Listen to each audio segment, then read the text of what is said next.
Llama a un amigo que vive en otro país y no está frente a una clase ni en un estudio de televisión y es un amigo de confianza y le dice, ¿cómo anda la economía en Argentina? Más visceral y menos racional. ¿Cuál es esa primera contestación? Está con varios problemas en simultáneo, le diría. Uno es el coronavirus, un fenómeno global, y obviamente la Argentina se vio fuertemente impactada por eso.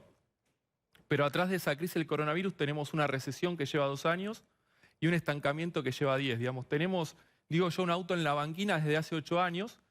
Creo que todavía no hemos acertado el diagnóstico de por qué está en la banquina.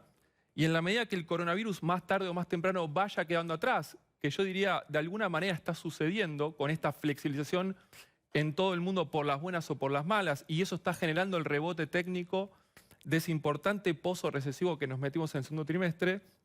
Creo que Argentina de alguna manera se empieza a encontrar, la economía argentina, de que hay problemas de fondo, no era solo el coronavirus.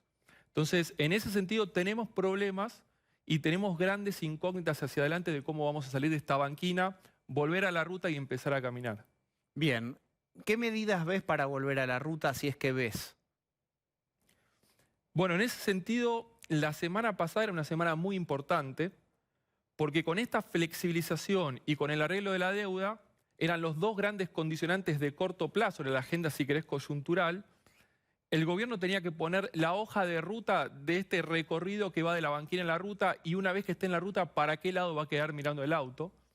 Y en ese sentido, el martes habló el equipo económico, presentó el presupuesto, presentaron más torniquetes cambiarios para atender uno de los síntomas, no el problema de la economía, y yo creo que generó mucho más ruido, mucho más desconfianza.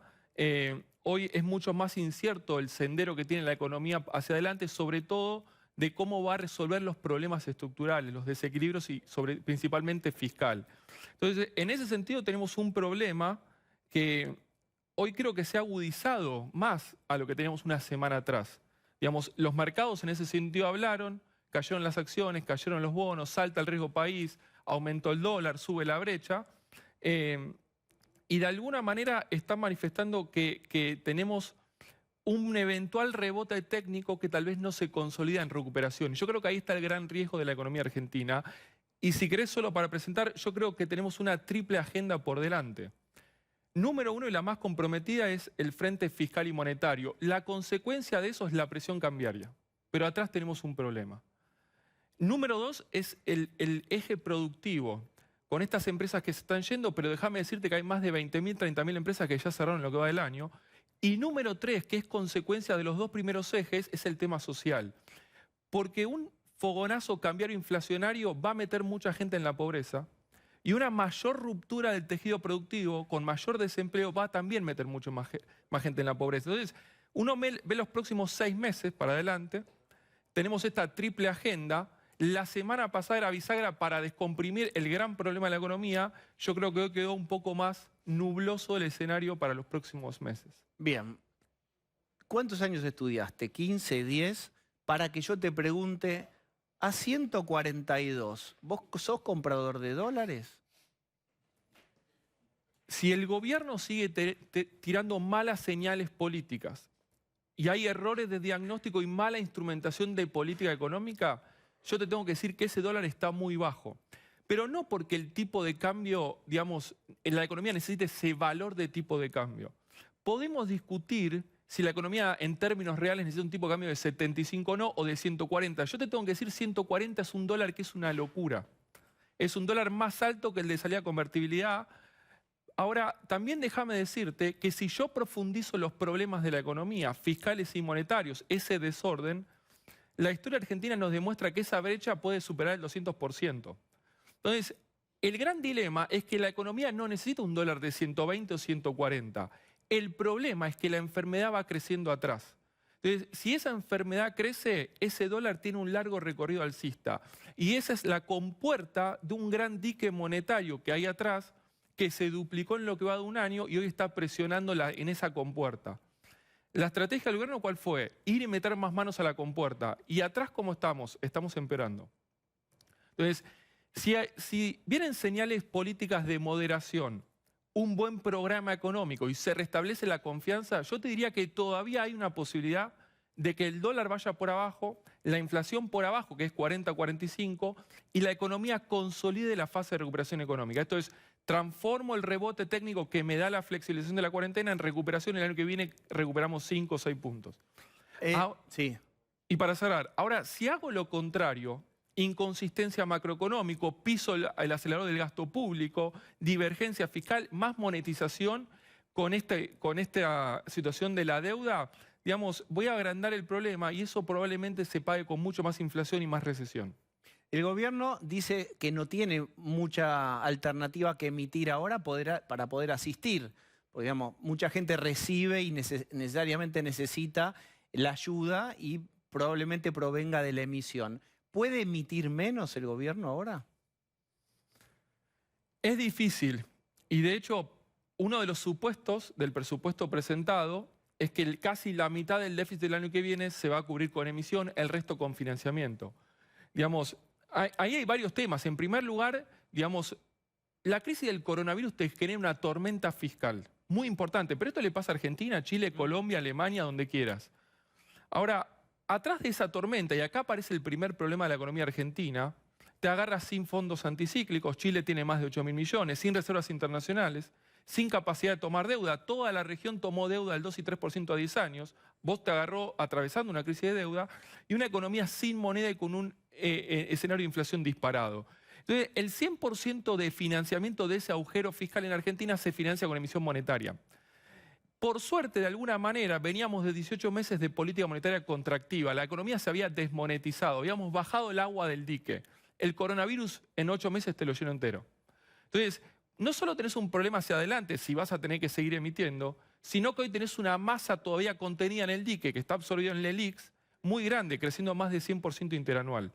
Entonces, la pregunta es, bueno, ¿cómo hace la economía, digamos, que se contrae fuertemente, sale el gasto público a asistir social y productivamente a los sectores más afectados, en un contexto como el argentino, que te agarra desnuda, 100% con emisión monetaria, compromete el resto del funcionamiento macroeconómico? Ahora, hay un tema de señales que es clave en este sentido. Por eso las expectativas, sí. Digamos, yo tengo un problema real, dique con puerta. Ahora, las expectativas y la confianza que tenemos todos nosotros son los que van a determinar si ese agua rebalsa o no rebalsa. Entonces, ahí si nosotros seguimos embarrando la cancha con malas señales políticas y económicas, corremos más riesgos de que este excedente monetario se vaya todo por la canaleta del dólar blue y más tarde o más temprano por el dólar oficial. ¿Cuáles son? Ahora está Marce Pagano, pero ¿cuáles son? Si el juego de te paso las llaves y estás manejando vos ahora la economía y tenés que pasar del diagnóstico al tratamiento. ¿Cuál sería 1 o 2 pasos concretos que harías vos dada esta situación? Es que no son 2 pasos concretos. Es como que le pidas a un cirujano que tiene que hacer una operación del corazón que le diga, decime 2 pasos para hacerlo. Pero ¿no? En un momento hay que elegir dónde entra el bisturí. No, lo que yo te decía era lo más interesante. Yo te dije, el auto que estaba en la banquina, el coronavirus lo tiró un zanjón. Coronavirus es un tsunami que agarró a todos los países, pero algunos caen 3, 4, otros 6, Argentina 12. Entonces el retroceso más grande. Ok, rebote técnico, volvemos a la banquina y arreglaste la deuda, fenómeno. Pon el auto en la ruta. Ahora, acá está la clave. Cuando el auto vaya a la ruta, vos tenés 4 ruedas y 4 motores para motorizar el auto. Si vos salís con gasto público y fomento al consumo, vas a profundizar el desequilibrio fiscal. El externo se te dio vuelta con la crisis. Son las 2 grandes válvulas de la economía, que se determinan el exceso de gastos y el exceso de dólares. Entonces, si el programa económico, que esto es lo que se presentó en el presupuesto, y esto para mí cayó mal, sale con más gasto público, más impuestos y todo incentivo al consumo, se come la inversión y las exportaciones no arrancan y esa recuperación tiene patas cortas y riesgos de amplificar el problema. Entonces, si vos me decís a mí, yo tengo que despejarle, número 1, la cancha a la inversión, número 2, ver de qué manera esta economía efectivamente exporta más. Y acá está el gran problema de la economía argentina. ¿Por qué? Todo gobierno que entra dice, nosotros vamos a fomentar las inversiones y las exportaciones porque sabemos que eso es lo que nos puede dar crecimiento económico. Bravo. Estamos todos de acuerdo. Ahora, empieza la gestión, en 12, 18, 24 meses máximo ya tenemos elecciones presidenciales o legislativas. ¿Cómo junta votos la política en Argentina? Con gasto público y apreciación cambiaria. Estos 2 elementos es motorizar las 2 ruedas que yo te dije, gasto público y consumo. Esos recorridos tienen patas cortas y después terminamos chocando nuevamente. El auto vuelve a la banquina. ¿Cuál es el riesgo?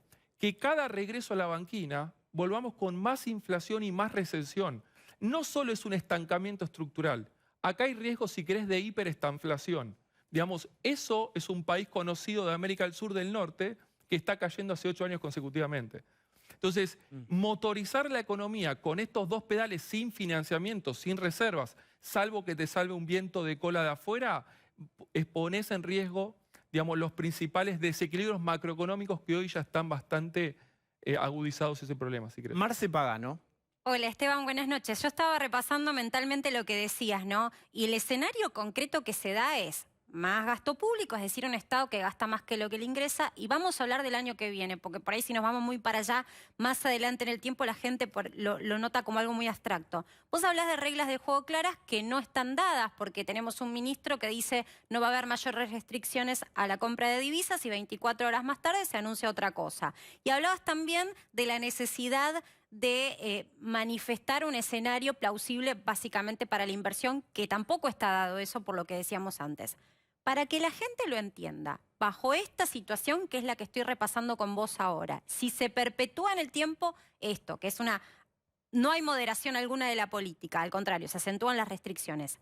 ¿Qué va a pasar el año que viene con el salario de los argentinos? Concretamente, más allá de la devaluación, más allá de la inflación, el que hoy tiene un salario y está atado a ese salario, ¿qué va a pasar el año que viene? Me estás pidiendo una respuesta que no tengo porque no sé qué va a pasar en 2 meses. Pero déjame dejarte planteado 2 grandes escenarios. Esos escenarios después no van a ser tal cual, va a depender. Escenario optimista, con un buen programa macroeconómico y restableciendo la confianza, digamos, todavía hay esa posibilidad que comentaba recién, que el dólar vaya por abajo, la inflación por abajo y consolides la recuperación. Pero el programa económico ya lo tenés en el presupuesto. Perdón que te interrumpa, pero ya desliza una situación en donde no hay moderación alguna. Ellos sostienen la política que llevan adelante con un Estado que interviene con mayor gasto y asistencia. Necesariamente o no, eso lo discutimos en otro momento. Por eso yo te digo, partiendo del supuesto de lo que vos viste, que estudiaste y sos un entendido en el presupuesto, ¿qué va a pasar con salario, inflación y dólar el año que viene? ¿Se puede pensar en una situación de mejora real en la calidad de vida de los hogares? Si me tengo que basar en el presupuesto, te diría que no. Yo no veo espacio para una recomposición del salario real importante en la Argentina. Pero déjame decirte que yo no puedo modelar con esos supuestos que presentaron la semana pasada. Yo no puedo pensar la economía argentina, pero no por lo que presentó este equipo económico, por lo que presentan en cada año cada equipo económico. Digamos, son presupuestos donde se subestima la nominalidad de la economía para después tener más caja y gasto discrecional. Con lo cual, digamos, tomar supuestos sobre ese escenario te diría que no tiene mucho sentido. Lo que yo te diría es que al margen de esos supuestos puede haber cambios en el programa económico. Yo creo que tenemos ahora 2 meses bisagras, porque ahora el equipo quedó y el programa muy acorralado con las medidas de cambio. Digamos, si no hay una reconfiguración de la política económica y sobre todo cambiaria, déjame decirte que este cepo cambiario le está poniendo un cepo a la recuperación económica. Con lo cual incluso hay riesgo de que ni siquiera recuperemos 4, 5, 6 puntos el año que viene. Pero sigamos con el escenario optimista. Acá te interrumpo un segundo. Pelle dice que no hay dólares. Y la gente escucha que no hay dólares. ¿Por qué le tenemos que decir a alguien de que no se asuste si tiene un ahorro en dólares o si tiene, por ejemplo, una deuda en dólares? Si no hay dólares, lo que no hay se percibe como un bien escaso y si es un bien escaso cada vez cuesta más. Sí, digamos, son varias cuestiones. Yo lo primero que tengo que decir es que hay dólares y hay muchos. El problema es que no los tiene el Banco Central. Digamos, entonces, acá con un buen programa, con confianza y con un esquema cambiario acorde, porque yo creo que uno de los grandes errores de política económica fue el esquema cambiario implementado en diciembre, donde estas señales de desdoblamiento múltiple, en la cual la brecha se hace cargo de ese dique que está rebalsando, con lo cual la brecha se carga en las espaldas todo el problema macroeconómico, donde un sojero recibe 50 y el otro dólar está a 130, genera enormes desincentivos y eso explica por qué las reservas caen. Cepo 2011-2015 nos comimos 40.000 millones de dólares de reservas netas. Porque el cepo bloquea la demanda pero ahuyenta la oferta, las reservas caen. Y con eso tropezamos en 9 meses. Coronavirus aceleró el proceso. Pero arrancamos con 10.000 de netas, tenemos 4.000. Yo saco el oro y me quedan 500, 800 millones de líquidas. Entonces, déjame decirte que el problema de escasez de dólares es del Banco Central, en el marco de un mal programa económico y mala política cambiaria. Digamos, si vos restableces el valor del dólar, unificás, cerrás la brecha y ponés confianza y horizonte a la economía argentina, con un tipo de cambio un poco más razonable, ni siquiera la economía necesita un dólar de 140, digamos, hay mucha posibilidad de que oferta-demanda de dólares empiece a neutralizar esa compuerta. ¿Cuál es un dólar razonable hoy? El dólar que para el presidente de la Nación estaba bien hace 12 meses en 65, ese dólar a plata de hoy es 85-90 pesos. ¿Cuál es el problema de este esquema económico? Está bien lo que vos recordás. En ese momento Alberto Fernández dijo, para mí el dólar así está bien, y estaba pasándose el bastón de mando con Macri. Efectivamente, con lo cual, si yo tengo 75, el dólar que le parecía bien al presidente es 85. Déjame decirte que en el gobierno de Cambiemos, con un dólar a plata hoy de 60 a 65, la economía fluía con desequilibrio externo. Ahora, sin reservas, sin boom de commodities, sin deuda, probablemente necesites un tipo de cambio algo más elevado. Ahora, claramente no necesita uno de 100, 120 o 140. Hay que ver en el marco de qué. El problema es qué hacemos con el agua que quedó arriba en el dique, número uno. Entonces, el problema no es de nivel de tipo de cambio. El problema es lo que en economía, perdón, es enfoque monetario de la balanza de pagos. Yo tengo un exceso de pesos en la economía. Simple que podamos, así yo entiendo. Yo tengo esa represa, ese dique plagado de agua, y las reservas es la barrera de contención de ese dique. Esa barrera, esa pared, me la comió el esquema cambiario, porque fuimos todos los argentinos a comprar $200 por mes, porque los importadores se tiraron de cabeza, porque la deuda, porque los intereses. La pared se fue cerrando, se fue achicando, por un mal esquema de política cambiaria. Ahora, yo tengo dos problemas ahora, porque tengo el agua llena arriba y no tengo pared. Entonces voy a tener que reconstruir la pared y ver de qué manera esta economía se paga con menor nominalidad posible. Y déjame cerrar el comentario anterior. Yo te dije el escenario optimista.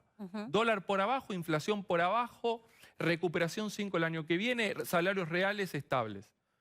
Todavía hay posibilidad de que las cosas salgan bien. Ahora, si yo sigo profundizando el problema y sigo embarrando la cancha política y económicamente, la inflación no va a ser 40, puede ser 50, puede ser 80, puede ser 120.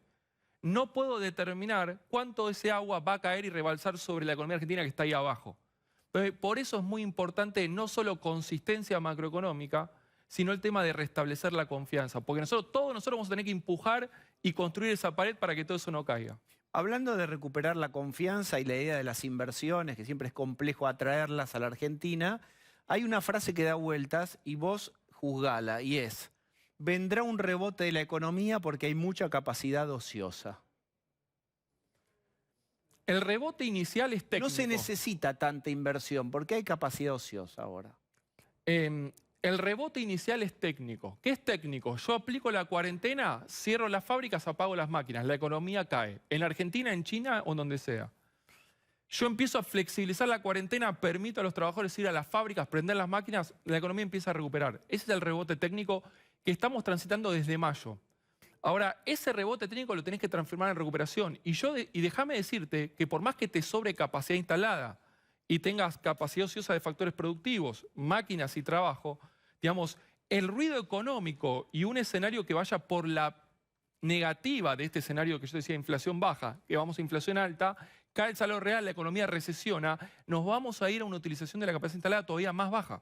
Entonces, hay un riesgo de que eso suceda, con lo cual es una condición necesaria, pero no suficiente para transformar un rebote técnico en recuperación económica. Bien, tenemos a Pablo de León.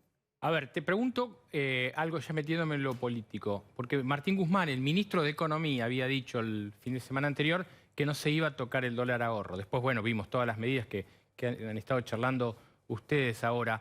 ¿Cómo se lo ve al ministro Guzmán hoy después de esta medida en la cual el Banco Central, con Pella a la cabeza, toma esta definición, pero el ministro de Economía quedó fuera de la definición de este cambio con el dólar de ahorro? ¿Cómo se ve, en donde vos trabajás en la economía, entre los economistas, la imagen de Guzmán hoy? Mirá, yo no voy a hablar del ministro en particular, te voy a hablar, si querés, de toda la conducción económica. Yo le dije hace un tiempo, la economía argentina entró a la crisis del coronavirus desnuda, a diferencia del resto de los países. Entonces el daño es mucho mayor. Problema número 1. Número 2, está enferma, porque estábamos en la banquina. Entonces tenemos problemas. Ese rebote técnico que va a tener Chile, Colombia, Alemania, Estados Unidos y va a transformar en recuperación, eso Argentina tiene estos obstáculos por delante. Y tercer condicionante, estamos abatidos. Anímicamente, las expectativas, la confianza está por el piso. Y por último, y acá viene si querés la respuesta, estamos desorientados. Digamos, La política económica, que un mismo sábado 3 personas distintas te dicen cosas diferentes con respecto a no hacia dónde va la economía argentina en los 5 o 10 años hacia adelante, que es lo que necesitamos todo para tomar decisiones, de si poner o no una máquina, tomar o no gente, etcétera, sino respecto a qué estamos haciendo con la vela del barco, si la ponemos más a la izquierda o más a la derecha, y ni siquiera estamos resolviendo los problemas de fondo. Entonces, esta desorientación general de la política económica, que responde a un problema político que para mí está atrás, digamos, nos está dejando a todos descolocados. Entonces, volviendo a la primera pregunta de Diego, me llaman de afuera, ¿cómo veo la economía argentina? Yo tengo que decir, no la veo. Pero porque no la veo yo y no la ve nadie. ¿Qué sé yo qué va a pasar en un mes? Me estás preguntando, digamos, ¿qué va a pasar el año que viene? No tengo ni idea.